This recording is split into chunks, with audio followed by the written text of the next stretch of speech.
everyone, a very warm welcome to your Saturday edition of The Form, where Group 1 racing returns. We've got the Captain Cook Stakes to look forward to, as well as a huge card coming in from Trentham. Not only that, but of course Mata as well. Let's have a little look at what's on our agenda today.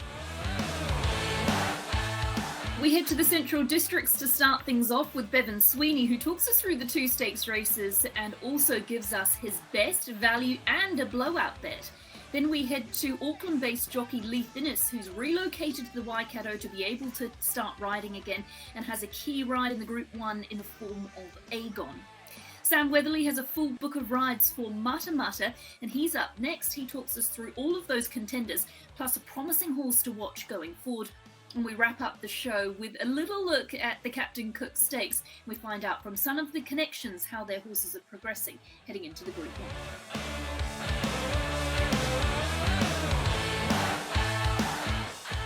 Bevan Sweeney, a very warm welcome to The Form, and we join you on what is a pretty exciting weekend because Group 1 racing is back in the form of the Captain Cook Stakes coming in from Trentham. But it's an interesting weekend for racegoers, isn't it? Because, of course, now we're under the new traffic light system. Yeah, absolutely. So the first time that we will run outside of Rickett on Friday under the traffic light system, of course, in that orange setting. In Wellington. So you will need your vaccine pass to enter the racecourse on Saturday. So make sure you have that with you, either on your phone or in a paper form. But it's great to see crowds allowed back on course. So I look forward to tomorrow. We'll have a few more people, I imagine, having been starved of that racetrack experience on Saturday. And they could look forward to, and they should look forward to, a very good Group 1. As far as the Captain Cook over the last few years, this is as strong as it's been for a period of time. And it's an interesting race. Whether there's enough tempo in this race to really see backmarkers get into it, I'm not 100% sure. But I was at the track yesterday and called in quickly on my way out to the studio in Petonian. But the track was very firm.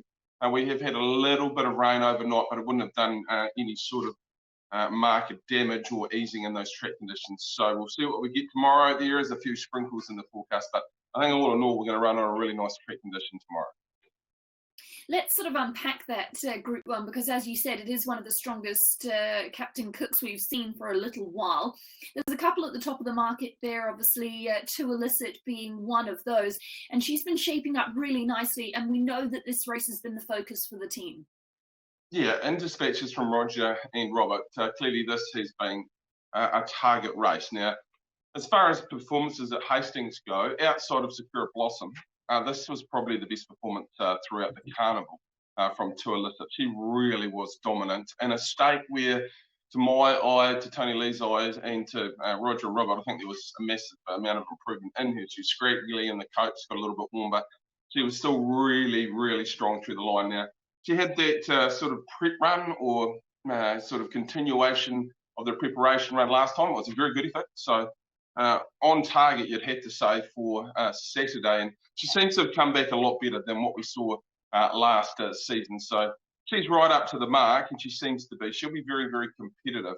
Aegon, just so hard to know what to do with Aegon. I mean, of course, he's been in Australia. He hasn't been far away. He picked up that Australian win when first seen in Australia, and we thought he was just going to keep on flying through. But he's been in a Golden Eagle, beaten 7 lengths. Stronger form than this race, there's no doubt about that. So 7 lengths off the winner there, good enough to win this. I'm not sure, and he's just a hard horse to get a line on. He was spectacular at Ellerslie, wasn't he, when he won? And he's done some special things down at Riccarton as well. But he's a little hit and miss. If the real Aegon turns up, he could just blow them off the racetrack tomorrow, and he's got a draw, and Leith Innes aboard is a massive plus, and he's had that quiet trial on him in recent times. Prix de Feu interests me. This is a race where there's no speed in Emily. The only leader I can find is Vigor Winner, who's drawn out in 11. If you go through draws 1 through sort of 5 or 6, they're not going to be interested, I don't think, in getting forward. So does that give Prix de Feu an opportunity to push forward and be positive? I know Jamie said through the week that they might go back with him, but there's House of Cartier. You've got To Just Ask Me going back that way as well. To Illicit, I think, will probably posse up forward to midfield. Brando's probably going to get a nice run. Credit Manager, Miss Tycoon Rose, they're going to be in the middle of the field. So I think there is an opportunity to go forward with one. Whether it's Prix de Feu, I'm not sure. But look, he came off wide gates at Hastings. He drew 10. on day 2, and he drew a 15 on day 3, and he was still right in the mix. He's a very honest horse, and he deserves a Group 1 victory. So I can see him being in the mix as well, Emily. I don't know what to do with Brando. He is hit and miss.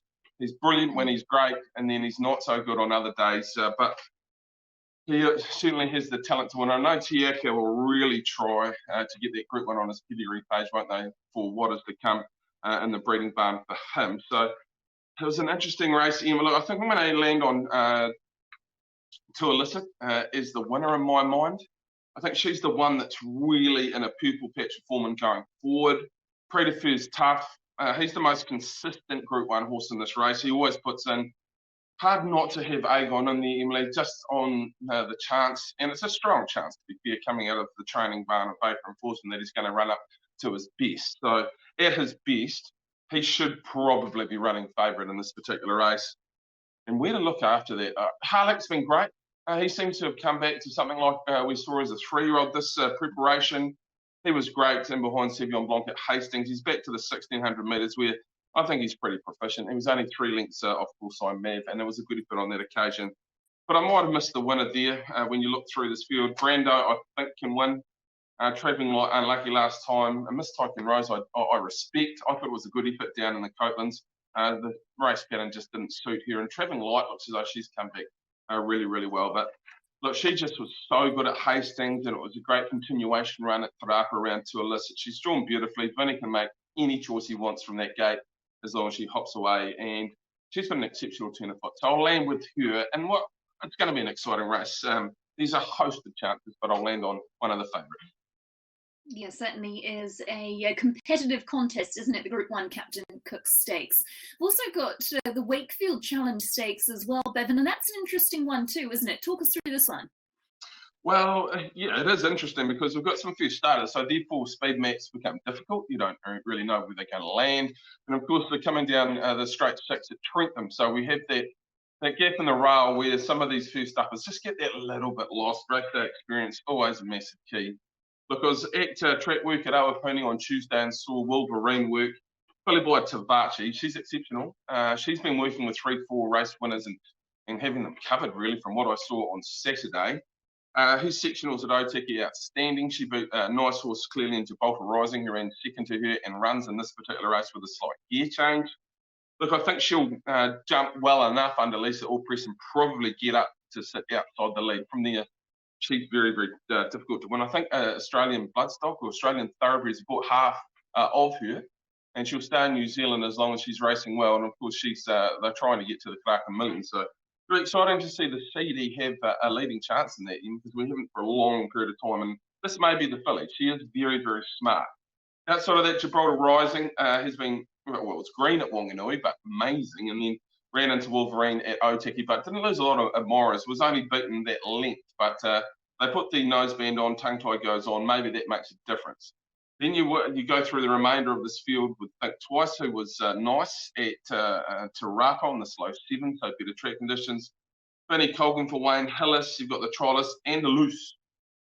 Aidan saw this on Tuesday morning, I understand, and he was very, very impressed here. Was very, very good at the Taupo Trolls. Gets that inside gate. This might be the real smoky in the field. Bookmakers haven't missed it, though. And from a selector in Bruce Perry for Jamil Bloodstock, who knows what he's doing clearly. So that's a cop by El Manzur. So watch very closely that horse as well. You've got Wessex, who's coming off a heavy track condition at Matamata. A bestseller worked home nicely in behind Mascarinta, who was dominant at Matamata. And then you've got Kana for Peter Dinham, who's won 3 trials. I saw this work on Tuesday morning as well. Really lovely filly by Tavachi again. And to throw out the stumps, but in a field of 9, I think if you've got a 3-trial win 2-year-old, you might as well have a crack. And if you run in the first 4, then you've done a pretty good job, black type on your pedigree page. But I think Brendan McCullum had this one in his paddock for a period of time and sold it. So I've heard him on Sens Radio this morning lamenting that to Emily. Look, I'm going to go with Wolverine. I thought that was one of the better 2-year-old performances in the country. We've seen some nice Tiaka horses out in the last 2 weeks or so, but Wolverine was a match, I thought. So she's on top. I think the Trollus and Loose is going to be a real eye-catcher in this particular race, and keep an eye on it going forward. Gibraltar Rising's going well. And I was taken by the Racketeer for Sean Ritchie and Cole Murray. This is a colt by Brasilia. It was a very good win at Taupo Trials, an outstanding time, ran 47.95 for the 800 metres, and then had a quiet trial at Matamata when running second in another slick time. So might be the upsetter again for the Ryan Elliott aboard, who's in good form. So I'm 7, 3, 2, and 5. Looking forward to this. I think we might see the emergence of a really, really talented 2-year-old in the Wakefield. What about best bets and value bets, Bevan? What have you selected for us across that program at Trentham? Okay, race 3, the Open, sorry, not race 3, it's race 2. It's the Open 1200 metre event. In Satu Lagi, he went down south to the Blacktop Sprint race at Riccarton. Look, he was very, very good over the 1200 metres. They ran 1:08.61 for the 1200 metres, and he didn't have all favours. Good performance to run third to Summer Monsoon. He used to go up in weight to 59.5, but Daniel Johnson remains in the saddle. This race is nowhere near as strong as what he struck down at Riccarton, so he deserves the weight increase. If things go right for him, and he can be niggly in the run, Satu Lagi, he should be winning. He really should be winning. He's a nice horse now. He's finally furnished into himself. 6-year-old by Purin Kento. He can go for Patrick Campbell, so he's going to be the best on the program. Value, I'm going to be a little bit biased here, Em, to be honest with you. Race number 7, I have a very small tail here in one called Assertive Nature with a few of my syndicate members from Race Stevens. Look, she worked with 2 Illicit on Tuesday. Look, I don't think they went any sort of Group 1 tempo on that work, but she managed to match it with 2 Illicit on that occasion. So any 65 horse that can go with her should be really competitive in a rating 65. She got to the front very quickly at New Plymouth and just got a little bit lost, but she got the job done. She's been set for the Stella Artois. There's only 2 horses in this race. It is a qualifying race that are set for that. She's drawn well. Vinnie Colgan for the James and Wellwood team. Look, they put up 15. It's certainly not 15 now, Em. I think it's into a 10 or $11. It was pretty much from the off. So they're expecting a fair bit from her tomorrow, and I'll throw a little bit of bias in there and take her as my value. I think $10 is good money on her for sure. And I've got a blowout, and I'm taking a little bit of a throw at the stumps on this one. A horse called Lock Winnock, now trained by Kevin Myers. This is a horse that went around in the Auckland Cup. Came down to Kevin Myers. It's looked fantastic at the trials. Went around the other day at Otaki with Baylor Zeton. It was 3 wide the trip, sweated up behind the gates. It was over 1,600 metres. Ended up running last, I think, last in the run. Ryan Elliott goes on in the right race, up over ground on Saturday. It's paying $26. Watch the market. I really think you watch the market on this one. Very talented horse, I think. Up over ground, senior hoop on. Might be a Kevin Myers sting in play there in race number 6 on the program with Lock Winnock. So Tatulagi, Assertive Nature, Lock Winnock.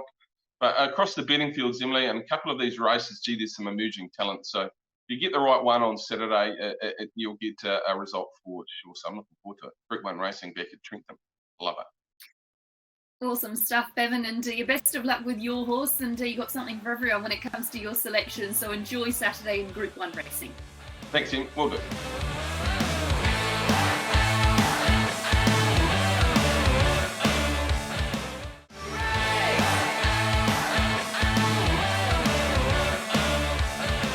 Leith Innes, it's great to have you with us on the form this morning. We haven't been able to get you on as of yet, obviously, with the lockdown. How are things going? How's the body feeling and the fitness coming along?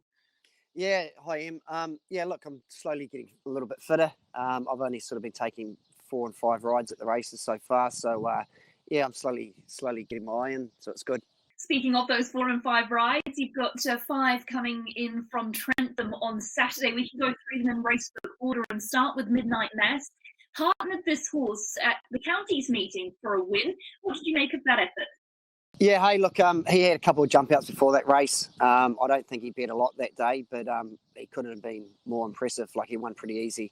I've talked to Nigel Tiley during the week, and he's really trained on. So, hey, he's got a bit of a tough trip from Pukekohe to Wellington, but if he copes with that, he's a really nice horse in the making. What about stepping up in distance to the 1400? Do you feel that'll suit him? Yeah, well, he was nice and relaxed.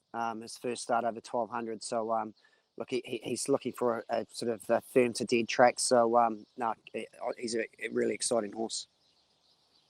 And then in race number 2, you've got Breeze On for Sophia Orting, of course, formerly with Stephen McKee, this horse.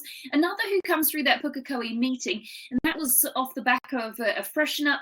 You got a good relationship with the horse. How do you feel he struck a winnable race here? Yeah, he probably has. It's not an overly strong field, and look, he showed a bit of form last start. So if he brings any of that last start form, he should be a top 3 chance. You'd be thinking he would have improved off that fresh run too. Yeah, you'd think so. And it was probably a stronger field last time that he meets on Saturday. What about the draw? That gives you a few options to play with. Yeah, he's an easy horse to ride in. He jumps and puts himself there. He's had a few starts there, so he knows what he's doing. Race number 7 is Raffle, rating 65 over the 1400 metres. Ran okay last time over the 1200, and up to the 1400, Leith looks ideal. Yeah, I know Mike Breslin really rates this mare. She was probably a tad disappointing last start, but look, he said she's improved since the race. She's got a terrible draw, but she's going to need a bit of luck in running. She's going to need some expert riding skills from you as well. Yeah, she looks like she might have to have it on Saturday. Hopefully, he can pull out a good one. Race number 8 is the big one, obviously, with the Captain Cook Stakes and your ride on Aegon. Everybody saw the runs in Australia. You've been riding the horse at the trials since. How does he feel to you? Yeah, hey, look, physically, he looks the best he's ever looked. I've been riding him at the track. He feels great. Look, if he brings any of his New Zealand form, he's got to be a top 3 chance. There's a few little question marks on his last couple of runs. But if you go back to his 4th in the Group 1 in Melbourne, like Andrew said, it's any of those horses would come out and beat these horses on Saturday. So, look, I'm really excited to be back on him. He's got a nice enough draw, so fingers crossed he pulls out a good one on Saturday. Was the purpose of that trial on the Cambridge synthetic just to keep him ticking over? It was, and it was quite hard to get a line on him because they went faster than race day speed in that, and he got back, and there was a bit of sand flicking up in that, so I wouldn't take too much notice about his last trial. And the tongue tie goes on. Was that your suggestion at all, and you feel that's something he can benefit from? Yeah, look, I'm just not sure if I've ridden him in work and at the trials, and he just he plays with his tongue a little bit, so I don't think he's been getting it over, but we've just put it on just to make sure he, to cross that one out anyway. You mentioned the Barrier 5, and that obviously gives you lots of options. Do you think you'll just take up the customary role of getting back and coming with that late sprint? I think so. I'll just ride him as he jumps. If he's 2 or 3 back, put him to sleep, and hopefully he gets a clear run somewhere and he produces something that he has in the past. Do you feel there's any issues with Trentham? Or do you think he'll handle the track there? Yeah, I think it will really suit him.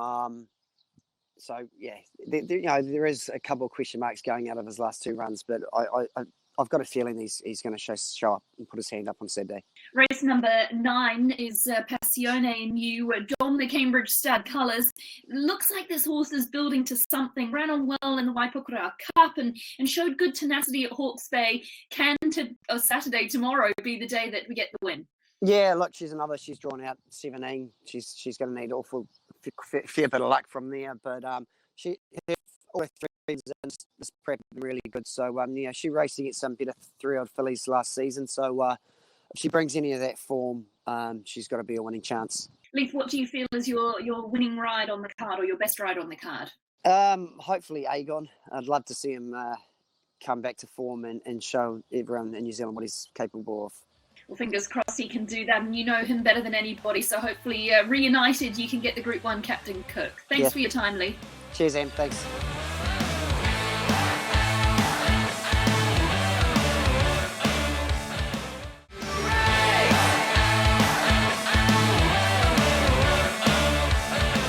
Well, Sam Weatherly's sticking around at his home track on Saturday, and he has a very strong book of rides to kick off the day. Sam, very warm welcome to the Form. Thanks for having me on, Emily. Let's go through your rides, as always, racebook order, and start with race number 1, Superb. Kicked off the campaign with a 3rd. What did you make of the latest effort? Yeah, look, run really well. First up, only just got beat. Probably a touch disappointing last start, but was only beaten 4 lengths in quite a strong field. So not too far away. Hopefully she can repeat what she done first up and sort of how she won at the end of last prep. And yeah, hopefully we can run a bit of a race.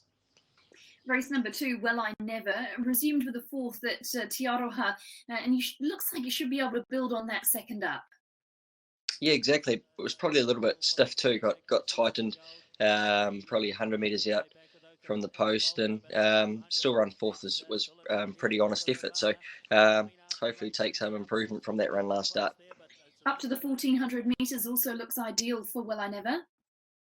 Yeah, exactly. And Stephen Marsh's team's going really well. So hopefully some improvement off that first up run up to 1400. Hopefully we can run a race.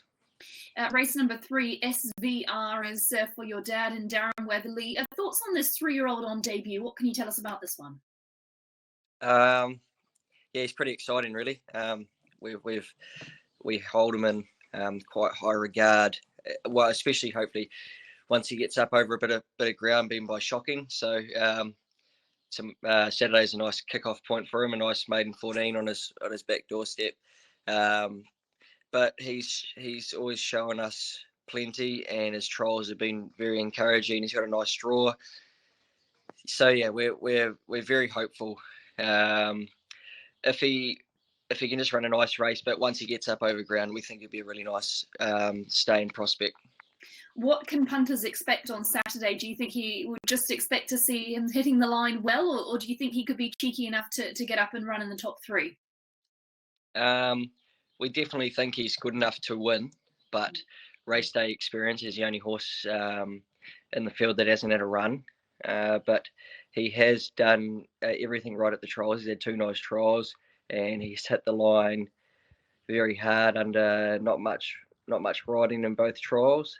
And his work has been excellent going into Saturday's race. So, yeah, look, experience might be the only thing, but ability-wise and what he's showing us, he can definitely be right there. Race number 4, you've got Banker's Choice. Really good form last prep, stringing together the 2 wins in a row. Thoughts on the trial, Sam? Do you think he'll be ready enough to win fresh? He trialled really well in quite a strong trial. I just got back and they went very, very hard up front, and there were some quality horses in there. And he worked the line under his own steam really well. I just think hopefully the forecast is to get a little bit of rain overnight and tomorrow. So a little bit of rain will actually bring all of my rides into play.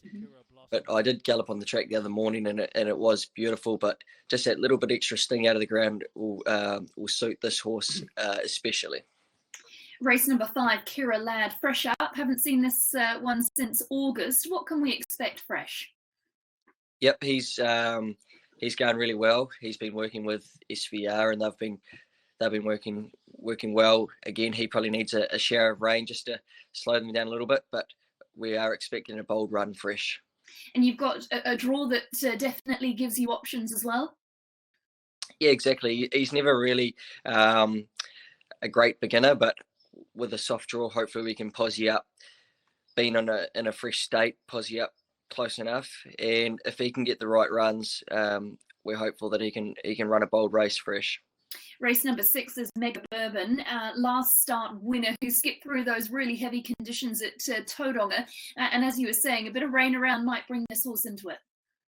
Yeah, exactly. And he's down on the minimum, 54, and there's a couple of handy ones in there that are going to carry 60, and I think Super Pursuit's got about 58 and a half. So he's down in the weights, and we've got a nice enough draw, and so he's racing well. I know it is a step up in grade, but he's beaten horses in the like a Tissue and Babylon Berlin back in his early days. So, and he seems to be going well this prep. So he deserves his chance in a race like this. He's got a couple of nice nominations for some Group 1s coming up as well. I noticed. I think a Railway Stakes in the mix. Exactly. Yeah. So obviously he's held in quite high regard.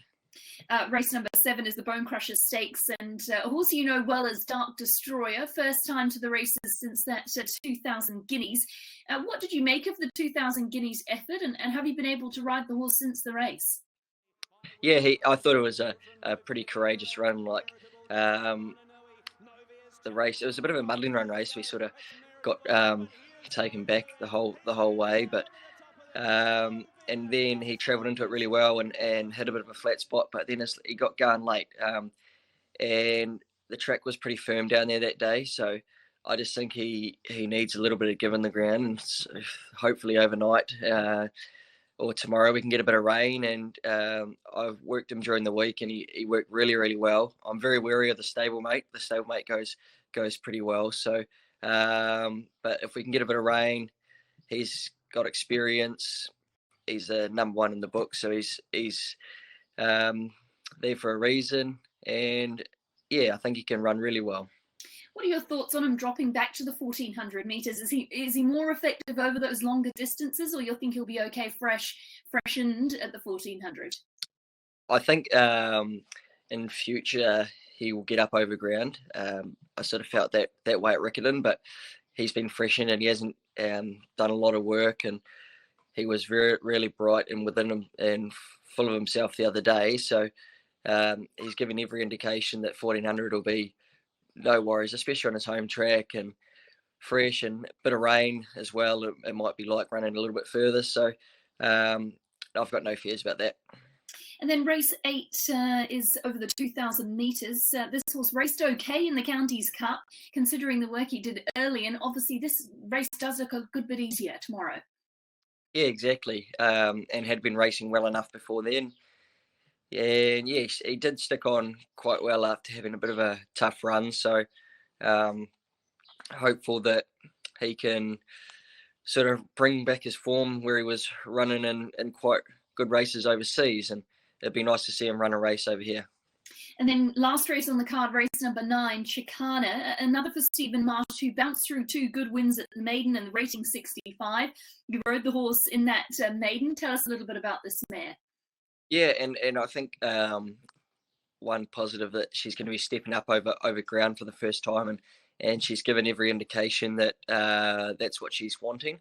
And both her last 2 wins have been she's won with a lot of ease and getting away from them at the line. So very excited to see her up over 2,000 for the first time and gets in pretty well at the weights too. She's only going to carry 55 kilos. So she's an honest racehorse who tries very, very hard, and she's one that you'd like to have a stable full of. So no, she'll be a good ride to end the day.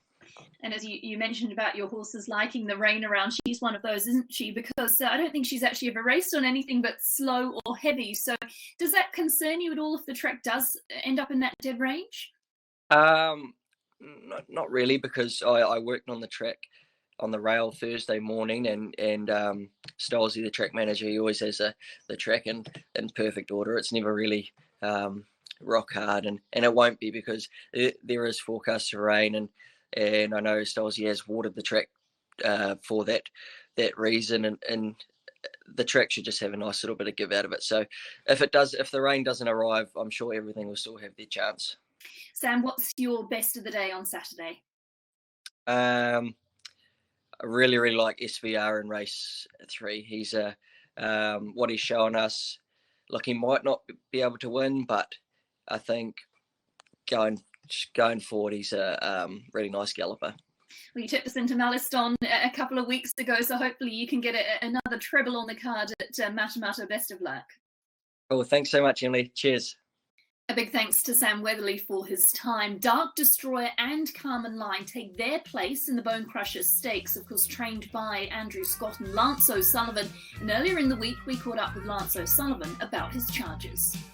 Lance, a couple of runners in the Group 3 Bone Crusher Stakes here on the home track this weekend. Who will you have in? We'll have Dark Destroyer and a filly called Carmen Line. And Dark Destroyer, well, he's backing up from the 2,000 guineas, but he's come back and he's in great order. Any rain would be an assist to him, but his work has been encouraging. And we've got Sam Weatherly on board, so that's good. And Carmen Line, well, she's a really inexperienced filly. She's only had the one run, so we're sort of throwing her in at the deep end a bit, but it just works out pretty good time, and if she's good enough, hopefully we can step out in some of those better 3-old fillies races at Allister. Talk on her first, because her win was impressive enough at Te Aroha last time out. Yeah, it was good enough performance, for a green horse, and she sort of settled back, but really found the line strongly. So, it was, as I say, we're sort of stepping her up into the big time pretty quickly, but just timing works out well. Yeah, and here on the home track as well, what can we expect of her? Look, she's still very much a learner, but her work has been, she's just a so-so track worker. But condition-wise, she looks really good, and she's eating, and she's really sound in her action. So hopefully she'll run well. Has Dark Destroyer come through Christchurch? Yeah, yes, he has. He went. He had a brief let up afterwards. He had a week at home at David and Diane Archer's, and he's come back and he's bouncy and he's full of himself. So I think as I said, any rain would be a good assist to him, but he certainly looks in good condition. How did you assess his performance at Riccarton? Look, I think it was his run before Te Rapa was first class, and I think by the time he went down to Riccarton, he sort of he looked quite an immature horse amongst some of those others there on the day, and he's just going to be a horse that we think is just going to continue to improve as the season goes on. Okay, when you talk about the Te Rapa run, obviously the form stacks up pretty well coming into this weekend. What can you expect of him? Well, if he brings that sort of form, his Te Rapa form here this weekend, is going to be pretty hard to beat. But as I say, he's had a big trip away to Christchurch, so we'll just have to wait and see.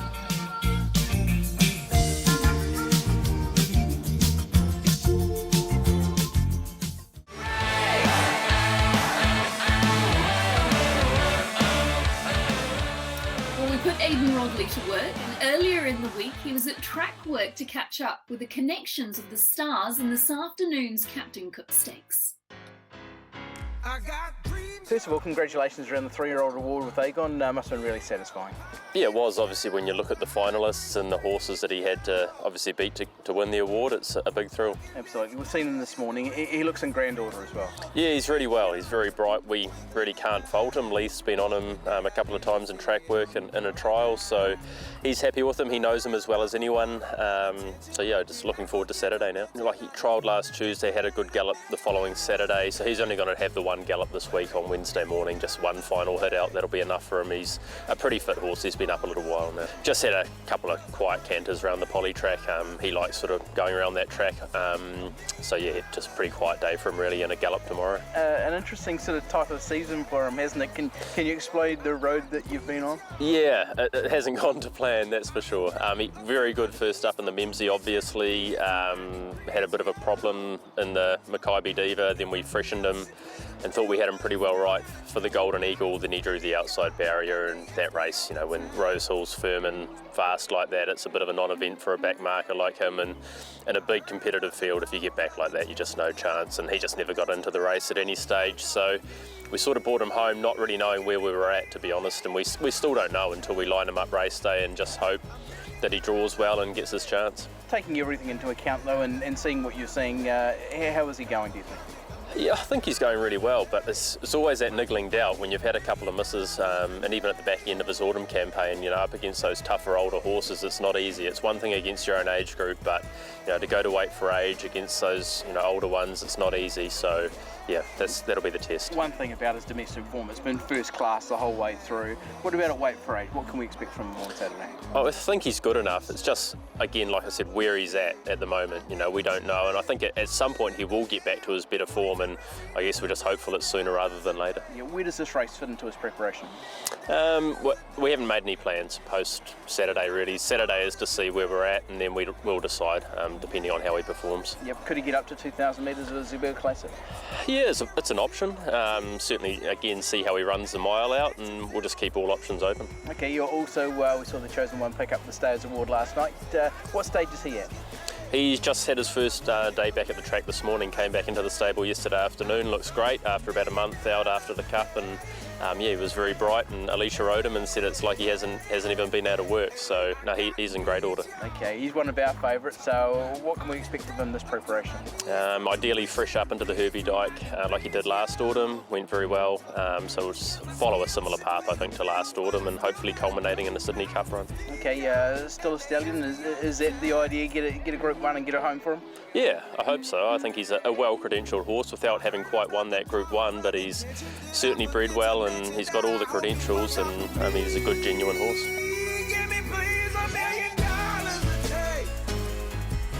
Roger Tuilisa heads to the Captain Cook this weekend. What did you ask of her this morning? She just ran 1400 in company. She has been at Margaret Park, the water treadmill, since she ran last, and we've started to incorporate that in her training, and I thought her work was solid. Okay, what have you made of her lead-up form? Obviously Hastings was good, and Te Rapa seemed pretty reasonable as well. I thought Te Rapa was really good. They ran 121, and she was. I would never have gone 1400 second up with her had I not had a target race of the Captain Cook, and it was just a maintenance race to keep her a little bit on the fresh side probably, and she'll only have the one gallop in between that, and she's had that this morning, and I won't gallop her again. Okay, you had Vinny on this morning. What was his feedback? Yeah, he was pretty happy with it.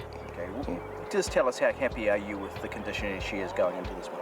I'm really happy with her. You know, she hasn't got a Group 1. She's been placed at that level on a number of occasions, and we are trying to add one of those to her resume, and I think if she draws well, and probably more importantly if she got a cut in the ground, it would really help us, but she's going to go into the race in good order. You've been looking at that weather forecast. What's the word?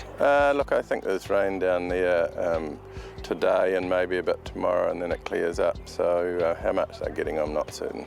Okay, obviously what she's done, she's shown any amount of ability. What is it that makes her tick?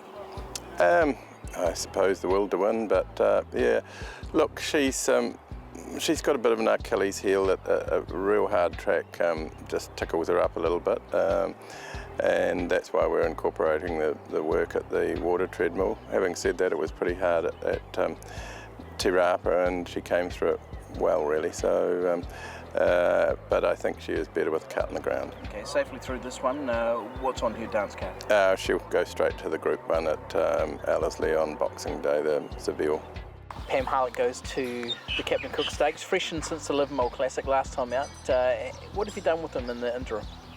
I haven't done a lot with him really, actually. Obviously he was a very fit horse when he came over from Australia, and the 3 trips down to Hastings, it certainly brings him on. So we just have really tried to freshen him up and do a few little different things with him. He had a few days out in the paddock, and it's been amazing how he's really turned around and really has freshened up. So yeah, just take him over really. You go back and have a look at that Livermore Classic, and he was so close. Can you get that Group 1 this weekend? Look, I don't know, how do you get a Group 1? But no, look, I tell you what, his work this morning, I haven't seen him sprint like that in a long time, and Cameron Lamas, he's been coming in and riding him, and he just said he's such a happy horse at the moment, and he said the same thing again. He said he hasn't felt him sprint like that, and he's done a lot of work on him. So, you know, it's probably as good as what I've had him in a long time. So, you know, obviously coming back from Australia and just learning to adapt to the New Zealand environment again, but I think right now he's really thriving, and you know, it's probably the best I've had him, so it's probably his best chance. Okay, so all the signs are right where you want them to be heading into a Group 1 anyhow this weekend? Yeah, I just hope that we get a nice draw. It'll just probably be our luck that we have. We'll draw the outside gate or something, but you know, look, I'm so happy with the horse. You know, Michael, obviously having him on is going to be a good assist. He knows him really well and they seem to click, so yeah, I couldn't be happier. You do head to a Group 1 that might have a decent amount of depth at weight for age level. Is there any concerns about how he measures up? I think he's as good as any of them, and I think he's probably better at a mile if he's fresh. So, you know, it is what it is, and if he's not good enough, he's not good enough, but I do believe that he is. Well, a great insight into the Group 1 this weekend and all of the racing across those 2 meetings coming in from Matamata and Trentham. Now let's have a recap of what our team like for their best bets.